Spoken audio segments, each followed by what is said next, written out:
Huwag mong ikumpara ang iyong sarili. Tandaan na ang bawat buhay ay may kanya-kanyang landas.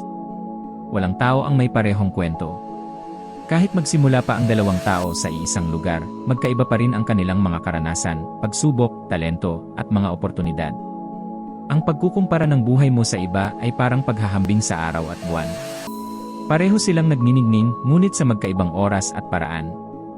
Walang mas nakahigit, magkaiba lamang ang kanilang papel. Dalawa, ninanakaw ng pagkukumpara ang iyong kapayapaan. Kapag ikinukumpara mo ang sarili mo sa iba, hindi mo na napapahalagahan ang mga bagay na mayroon ka na. Nakatuon ang iyong isip sa kung ano ang wala ka, imbes na sa kung ano ang meron. Isang payapang paalala. Ang pagiging mapagpasalamat ay nagpapalago ng kaligayahan, samantalang ang pagkukumpara ay sumisira rito. Sa sandaling tumigil ka sa pagkukumpara, mas mapapansin mo ang sarili mong pag-unlad, lakas, at mga biyaya. 3. Ang inggit ay mabigat na pasanin. Ang inggit ay hindi ikinakasama ng ibang tao, ikaw lamang ang naapektuhan nito.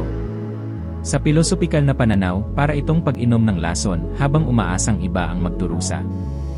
Kapag naramdaman mo ang inggit, dahan-dahang paalalahanan ang sarili. Ang tagumpay nila ay hindi nagbabawas ng pagkakataon ko na magtagumpay. Hindi limitado ang buhay. Ang tagumpay ng iba ay hindi nakakabawas sa iyong mga posibilidad. 4. Ituon ang pansin sa pagiging pinakamahusay na bersyon ng iyong sarili. Ang tanging makabuluhang paghahambing ay kung sino ka kahapon at kung sino ka ngayon. Tanungin ang sarili. May natutunan ba akong bago? Mas naging marunong ba ako? Unti-unti ba akong umuunlad? Ang paglago ay personal. Kahit maliit na progreso ay mahalaga. 5. Ipagdiwang ang tagumpay ng iba sa halip na kainggitan. Kapag natutunan mong maging masaya para sa tagumpay ng iba, may magandang mangyayari, gagaan ang iyong pakiramdam at lalakas ang iyong mga ugnayan sa iba. Ang tagumpay ng iba ay maaaring gawing inspirasyon, hindi kompetisyon. Isang maikling paalalang pilosopikal. Hindi ka narito upang makipagkumpetensya sa lahat.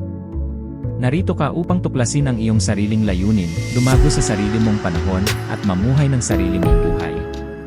Ang bulaklak ay hindi ikinukumpara ang sarili nito sa puno. Namumulaklak lamang ito kung saan ito itinanim.